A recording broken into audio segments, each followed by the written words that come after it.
pessoal! Caminhando rumo ao MPU, vamos fazer agora algumas questões ligadas à noção de administração, tá certo? Toda a parte de organizações, inclusive a parte de gestão de pessoas. Selecionei algumas questõezinhas para a gente fazer uma revisão rápida do nosso assunto de noções de administração. Vamos embora pegar aqui a questão 81, né? A administração é uma ciência relativamente recente, consolidando-se como disciplina específica somente no início do século XX. Sem dúvida, dois dos autores mais importantes para a constituição da disciplina foram Henry Fayol e Frederick Taylor. Enquanto o primeiro era adepto do comando único na administração, o segundo propôs a chefia funcional múltipla. Gente, certo ou errado? Certíssimo. O que a gente tem que prestar atenção nessa questão? O primeiro, quem é o primeiro? Eita, não peguei a canetinha. Quem é o primeiro? Primeiro foi Fayol. Fayol era adepto do comando único, que foi quem estabeleceu o princípio da unidade de comando, lá na abordagem clássica. E Taylor, gente, falava da supervisão funcional. Lembra? Supervisão funcional. E a base da supervisão funcional é a variedade de comando. É quando a gente tem vários chefes para um mesmo subordinado, de acordo com a especialização, certo? Então, Taylor defendia o trabalhador especializado. E ele dizia que a gente tinha que ter tantos chefes quantos especialistas a gente tivesse dentro da organização. Então, ele defendia a supervisão funcional, ou seja, a autoridade funcional, baseado na especialização. E Fayol defendia o comando único. Ele dizia que o chefe, ele deveria ser único para evitar o conflito dentro da organização. Certíssimo, palavrinhas do bem, tudo ligada. 82.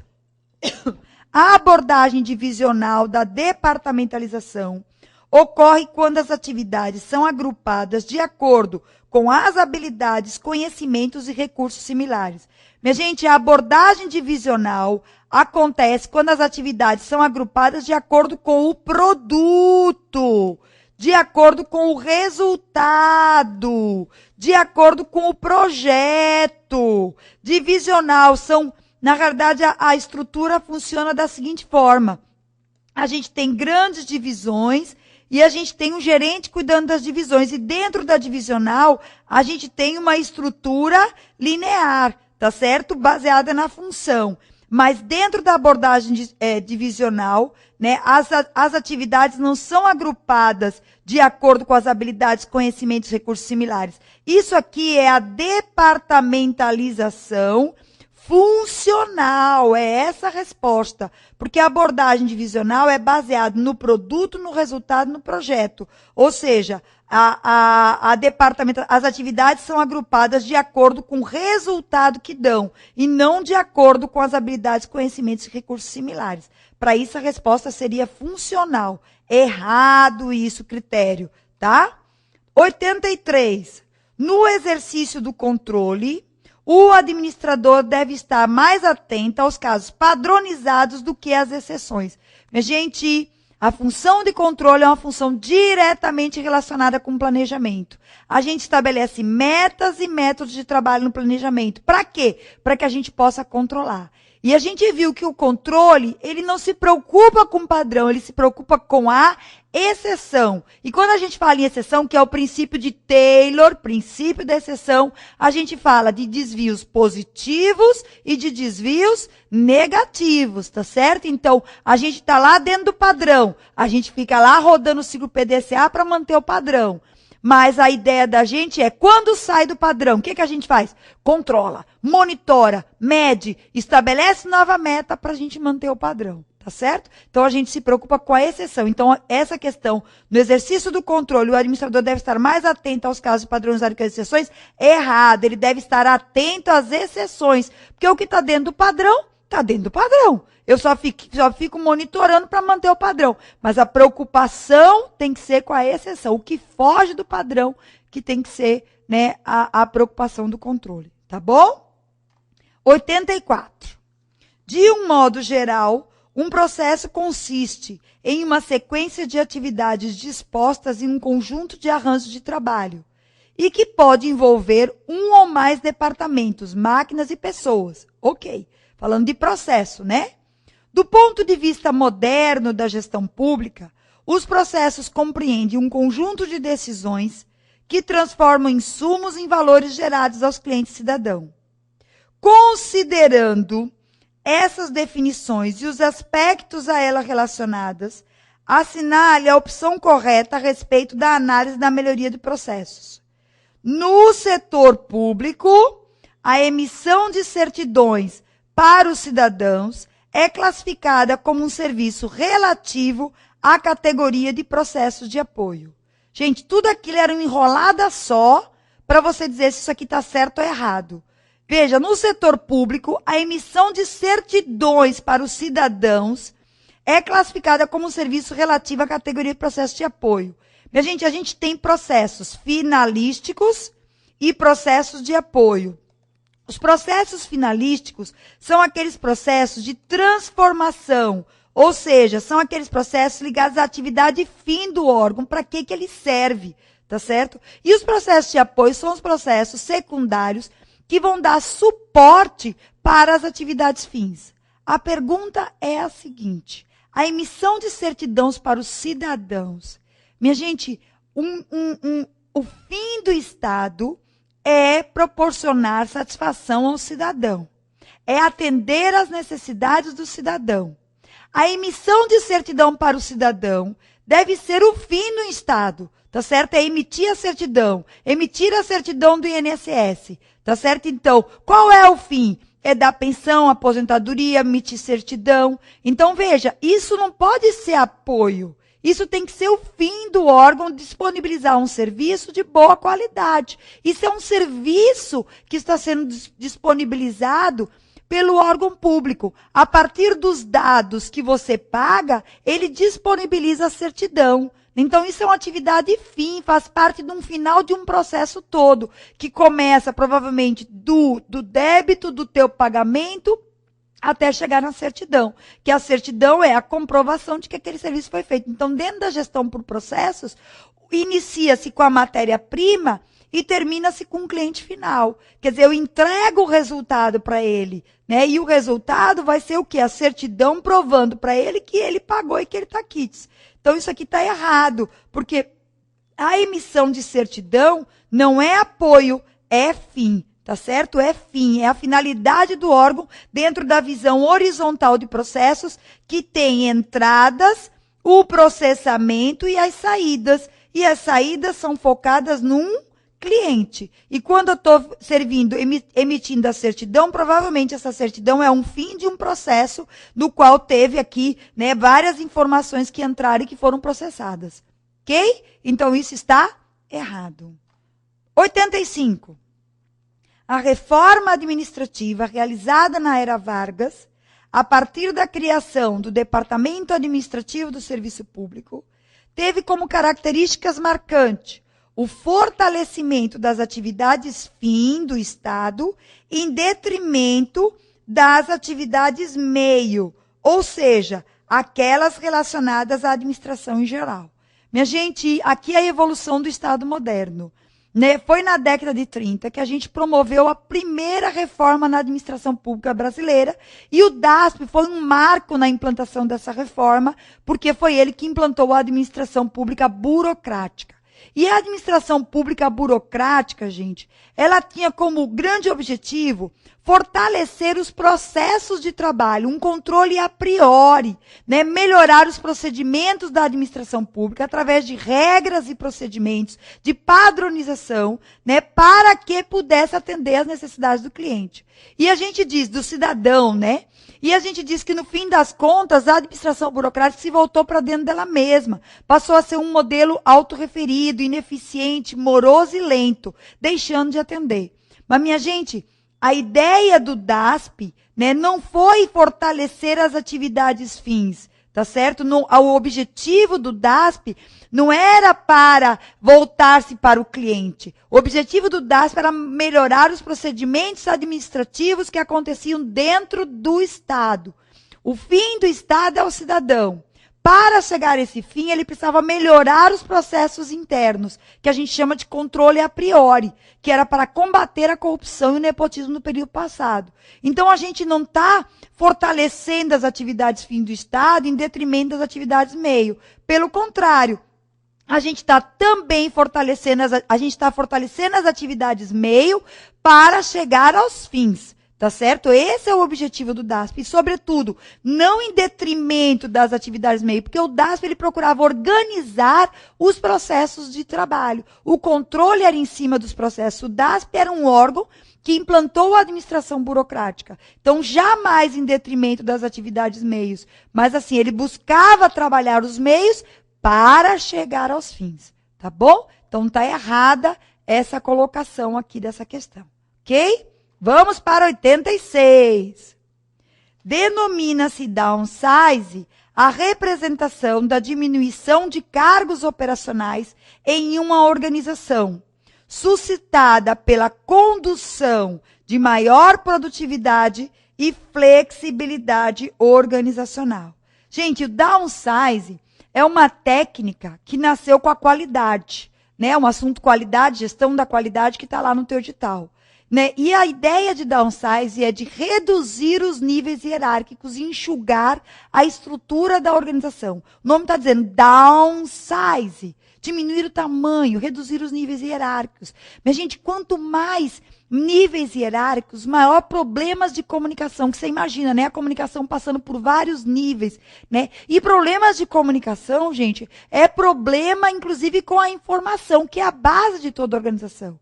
Então, a gente diz que o downsize não é a diminuição dos cargos operacionais em uma organização, certo?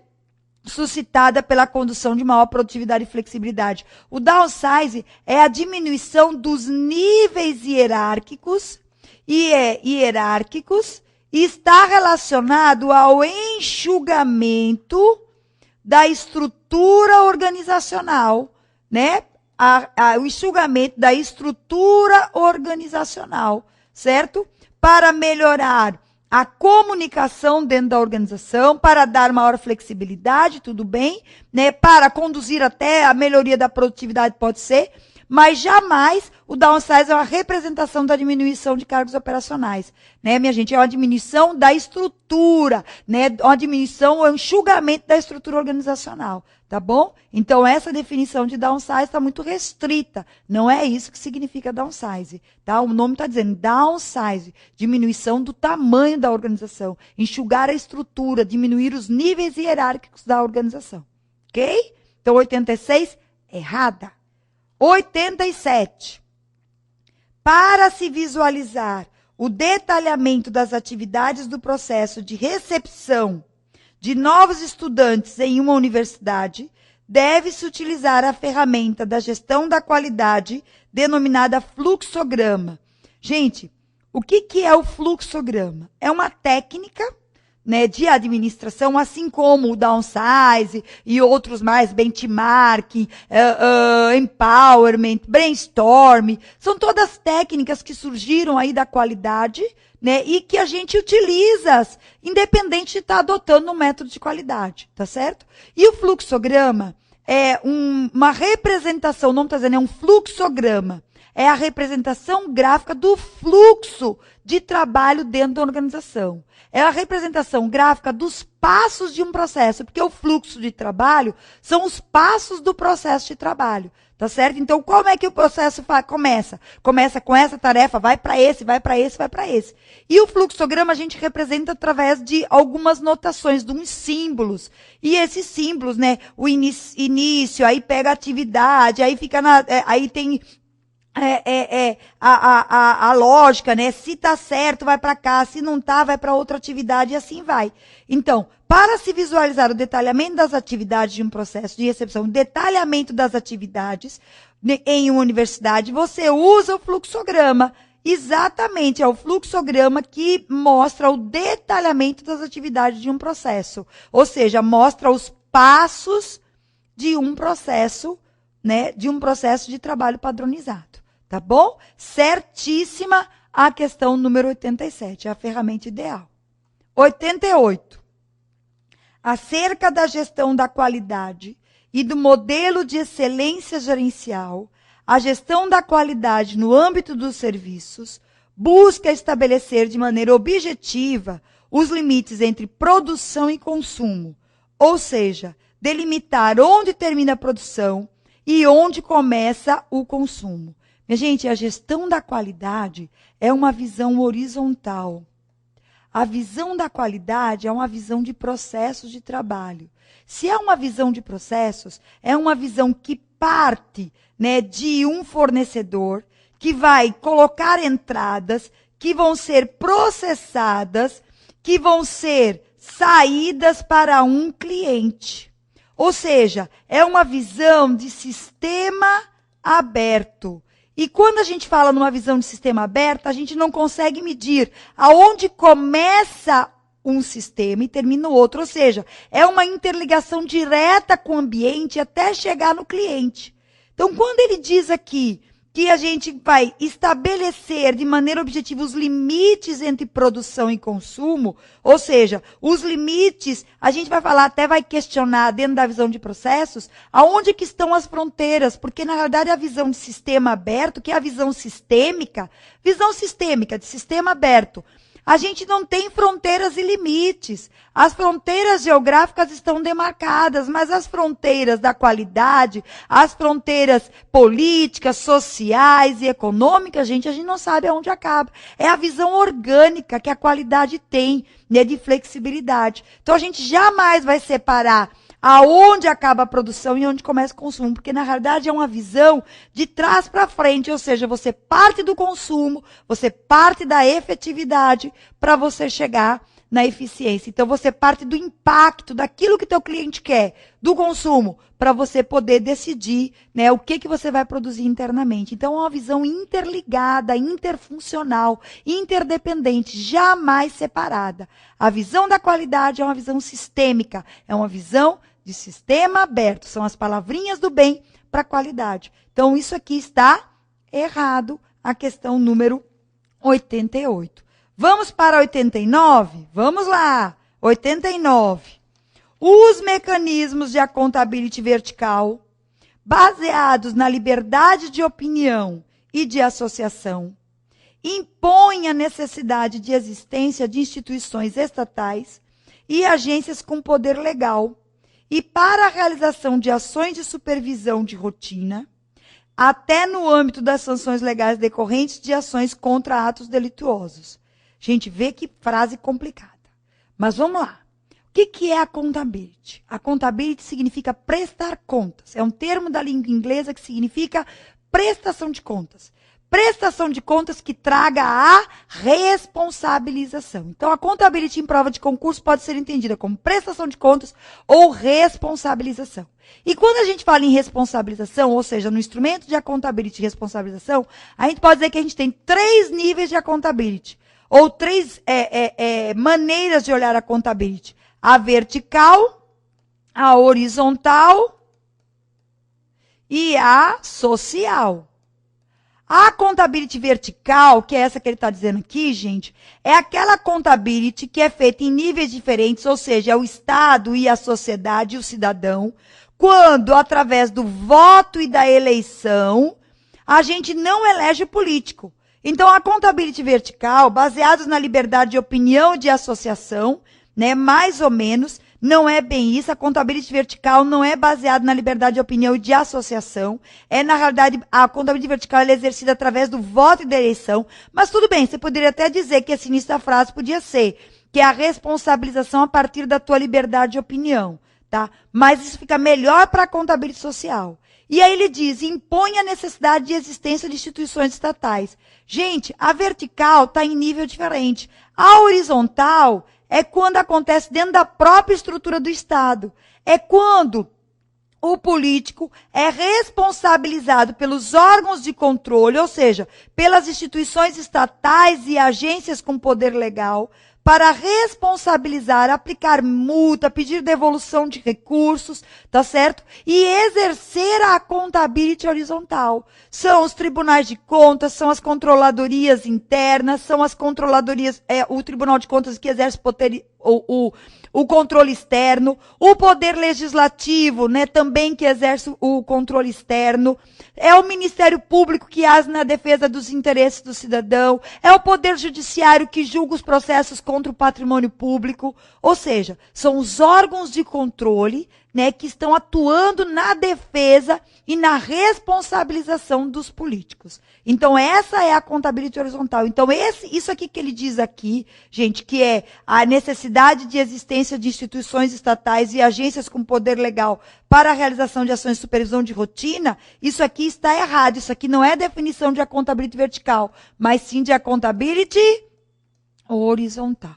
Certo? Então está errado. E só para a gente fechar, o que é a accountability social? É a accountability ligada ao controle social, que é a sociedade civil organizada, que se reúne, né, e que, né, busca a defesa dos interesses, que cada vez foi mais fortalecida na forma gerencial. Assim como a contabilidade horizontal, a contabilidade social também foi fortalecida.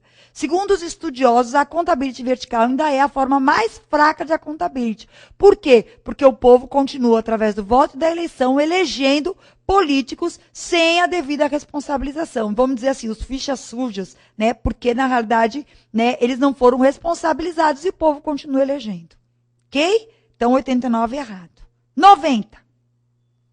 Ao adotar os pressupostos da administração pública gerencial, o gestor público deve considerar que os resultados da ação do Estado são bons, porque os processos administrativos estão sob controle e são seguros. Mas, gente, isso aqui é uma frase básica do plano diretor da reforma do aparelho do Estado. Quando a gente fala, né, na diferença entre a administração pública burocrática e a administração pública gerencial, é porque a administração pública burocrática, os resultados serão considerados bons quando forem seguros e estiverem sob controle, ou seja, quando permitirem a efetividade no controle dos abusos. Ou seja, os processos estão sob controle. Eu estou controlando os abusos. E também os processos estão seguros. Então, esse é o objetivo da administração pública burocrática. Os processos estarem seguros e estarem, né, sob controle. Na administração pública gerencial, gente, a gente vai dizer que os resultados são considerados bons quando os processos atendem às necessidades do cidadão. Do cidadão. Certo? Então, qual é o foco da administração gerencial? Atender às necessidades do cidadão. Qual é o foco da administração burocrática? Permanecer com os processos seguros e sob controle. Por isso que a gente diz que a administração gerencial, o controle é a posteriori. A gente controla os resultados a partir do cidadão. E a administração pública burocrática é o controle a priori, ou seja, eu controlo os processos para que eles fiquem seguros e para que eu possa conter as práticas de corrupção. Então, essa frase está errada. Por quê? Porque isso que ele diz aqui, são bons porque os processos estão sob controle e sob seguros, é a definição de administração pública burocrática e não gerencial. Tá bom? Vamos passar para a próxima, 91. O principal mecanismo de implementação do desenvolvimento do desenvolvimentismo do período JK foram os grupos executivos, que, embora constituíssem estruturas ad hoc, dotadas de grande flexibilidade, acabaram sendo posteriormente engolfadas pela burocracia governamental. Gente, o que foi que aconteceu com o JK? JK criou duas comissões, a CEP e a COSB. Lembra? A Comissão de Simplificação e a Comissão de Análise dos Projetos. Mas nenhuma reforma conseguiu promover no seio da administração pública. Em paralelo, ele criou grupos executivos adocráticos, adaptativos, orgânicos, que a gente chama de não estatutários, contratados para levar a cabo seu plano de metas de crescer 50 anos em 5. Né? E, de fato, fez. Só que, ao final do seu governo, esses grupos executivos não estatutários acabaram sendo engolidos pela estrutura existente, inclusive porque foram, né, estabilizados dentro do Estado, ganharam estabilidade e passaram a fazer parte da estrutura do Estado. Então, tá certinho, acabaram sendo posteriormente engolfados, engolidos pela burocracia governamental. E toda aquela estrutura adocrática, dinâmica, que fez o Brasil crescer 50 anos em 5, foi praticamente abandonada nos governos subsequentes, e aquelas pessoas que tinham sido contratadas acabaram tornando-se estáveis, né, como se tivessem passado em concurso público, além de tudo, tá bom? Então a 91 está corretíssima para definir o governo de JK. Vamos passar para 92. Formas de ingresso e promoção no serviço público, baseadas em princípios meritocráticos, são uma das principais inovações trazidas pela administração pública gerencial. Gente, falei isso várias vezes. A ideia de meritocracia, a ideia de concurso público, a ideia de treinamento, de avaliação de desempenho, de plano de cargos e carreiras, são princípios norteadores da administração burocrática e não gerencial. Tá certo? A administração burocrática tem esses 4 princípios: meritocracia, plano de cargos e carreiras, avaliação de desempenho e treinamento, que são trazidos para o gerencialismo. O princípio norteador do gerencialismo é a eficiência, e não a meritocracia. A meritocracia é o princípio, inclusive, que estava na Constituição de 34, na Constituição de Getúlio, como base, né, para a criação do DASP, que implantou a administração burocrática. Então, isso está errado. Não foi principal inovação. O que aconteceu na Constituição de 88 é que a gente generalizou o concurso público, trazendo a ideia de mérito para o seio da administração pública. Tá bom? Então, mas não é um princípio norteador da administração gerencial. O que é um princípio norteador da administração gerencial e burocrática? A rigorosa profissionalização do servidor público. Esse, sim, é um princípio que aparece tanto na burocracia quanto no gerencialismo. Mas a meritocracia é um princípio da burocracia que a gente vai trazer para dentro do gerencialismo. Pelo amor de Deus, não troca isso, tá bom? Vamos para a próxima, 93.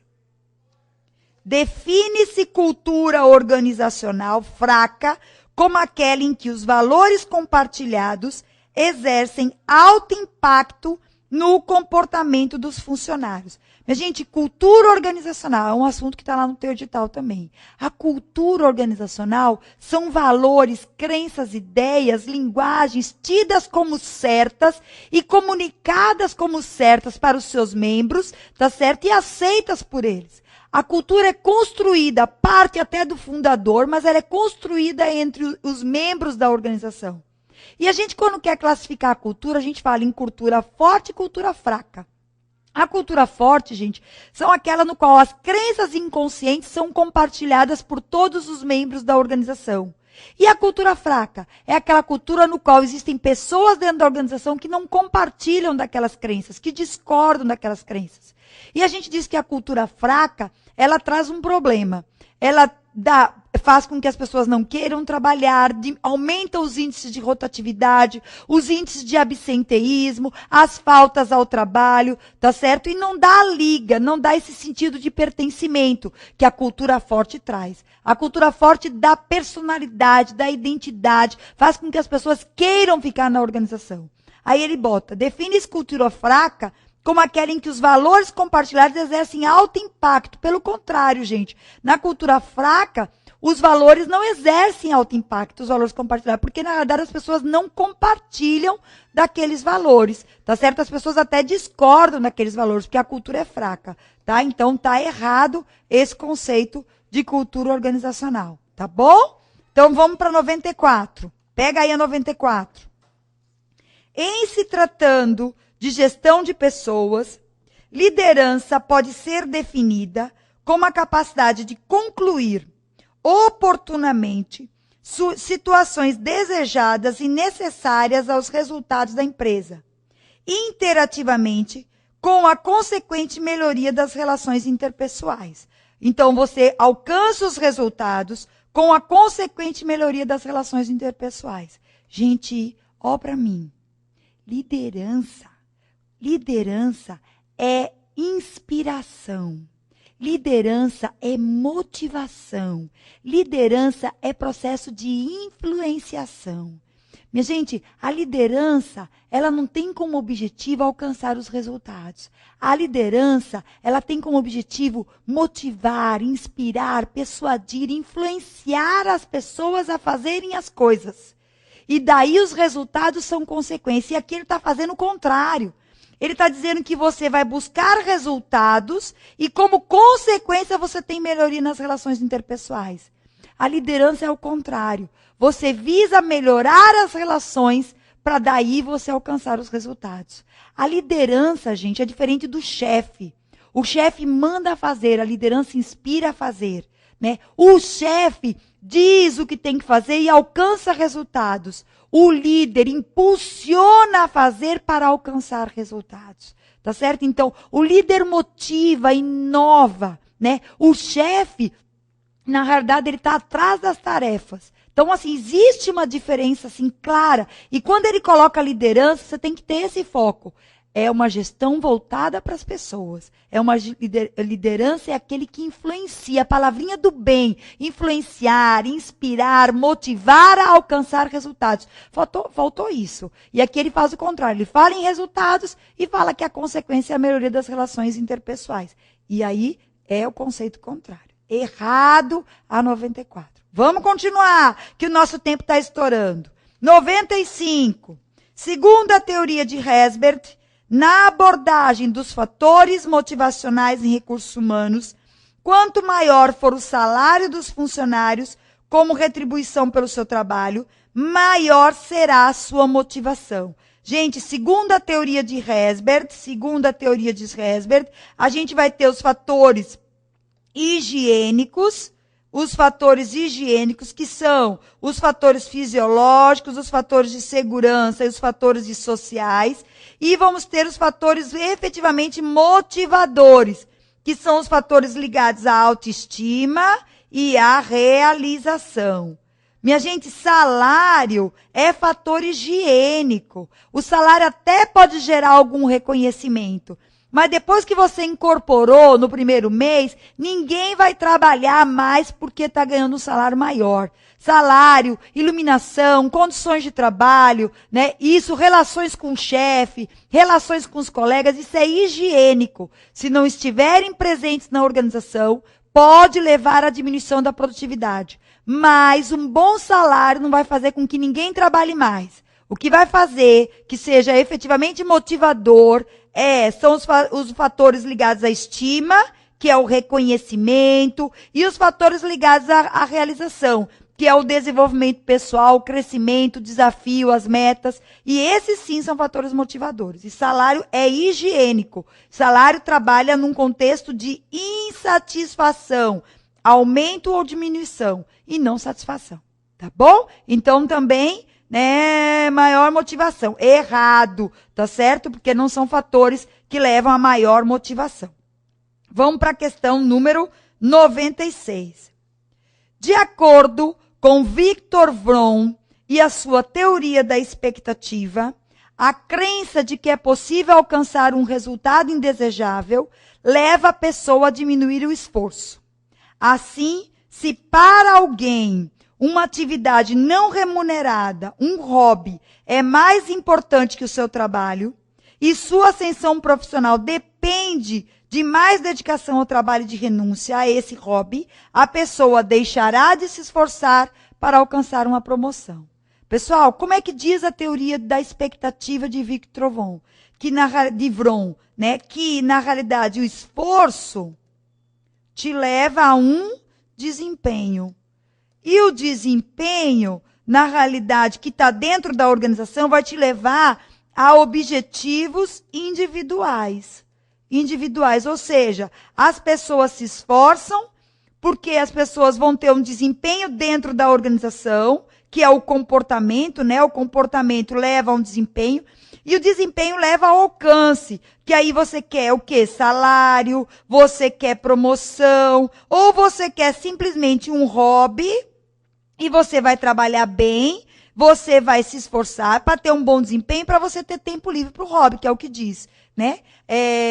Se para alguém uma atividade não remunerada, um hobby, é mais importante do que o seu trabalho, e sua ascensão profissional depende de mais dedicação ao trabalho, ou seja, para que ele cresça no trabalho, ele precisa se esforçar mais.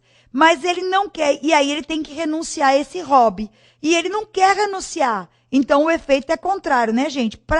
Como ele não quer abrir mão do hobby, ele vai desempenhar menos e vai se esforçar menos. Por quê? Porque o esforço dele que leva ao desempenho, na realidade, não está levando ao alcance do que ele quer. Então, nesse caso, está certíssima, porque, no caso, a pessoa deixará de se esforçar para alcançar uma promoção. Por quê? Porque se ele alcançar uma promoção, ele vai deixar de praticar o hobby dele. Tá bom? Dá para fazer mais uma, Davi? Dá! É a última, Davi deixou. Pega a questão 97. Uma das principais expectativas da gestão de pessoas nas organizações modernas é garantir que o trabalho a ser realizado seja simples e as pessoas bem gerenciadas, para que os objetivos sejam alcançados. Minha gente, uma das principais expectativas da gestão de pessoas nas organizações modernas é garantir que o trabalho seja realizado. Primeiro, que a área de gestão de pessoas não garante nada. Começa o erro aqui dessa questão da CESP, né? É tentar promover. Segundo, sobretudo, a área de gestão de pessoas, ela não diz que o trabalho seja feito de forma simples. Minha gente, a área de gestão de pessoas é responsável pela definição de políticas e práticas. Quem vai dizer se o trabalho vai ser simples ou complexo vai ser o gerente da área da pessoa. Tá certo? Não é a área de gestão de pessoas que vai dizer que o trabalho vai garantir que o trabalho seja realizado de forma simples. E se o trabalho for realizado de forma complexa? A área de gestão de pessoas tem o que com isso? Nada. A área de gestão de pessoas está cuidando de definição. Se ele perguntar o que a área de gestão de pessoas garante, ou na realidade não garante nada, porque ninguém garante nada dentro da organização, né? Cuidado com essas coisas. Visa garantir. Nada disso. A área de gestão de pessoas tem como função estabelecer políticas e práticas e ações da área de gestão de pessoas, de forma a promover melhorias no trabalho, mas não que seja realizado de forma simples. E, sobretudo, que as pessoas sejam bem gerenciadas. Ou seja, até eu posso dizer que as pessoas devam ser bem gerenciadas, bem administradas, bem conduzidas, bem motivadas, bem lideradas. Eu gosto mais disso, tá certo? Mas o erro, né, nessa questão, sobretudo, é garantir, não garante nada. E segundo, que o trabalho seja realizado de forma simples. Minha gente, de jeito nenhum. O trabalho pode ser realizado de forma complexa. Depende de cada um, depende do gerente, vai depender do trabalho. A gestão de pessoas não garante nada disso. Ok? A gestão de pessoas vai estabelecer políticas, ou seja, direcionamentos de como deve ser o comportamento das pessoas e práticas dentro da organização. Tá certo? Auxiliando os gerentes na condução dos processos de liderança, de motivação, auxiliando os gerentes na condução dos processos de cultura, de clima organizacional, em como motivar, em como liderar, estabelecendo essas diretrizes, né? E não impondo como vai ser feita a tarefa. Foi um prazer imenso. Eu espero que você faça uma excelente prova, tá certo? Presta atenção nas palavrinhas do bem, tá bom? Que elas são definidoras, né, na hora de você responder essas questões de administração, tá certo? Essa coisa de garantir do mal, né? Coisas desse tipo, né? Quando fala na prova que a gente vê logo que a CESP coloca essas casquinhas de banana pra gente perceber. Gente, muito sucesso, excelente prova, tudo de bom para você, né? E que Deus ilumine no dia da prova para que você, todo esse aprendizado, você consiga colocar lá na prática. Tá bom? Foi um prazer imenso e até a próxima, se Deus quiser.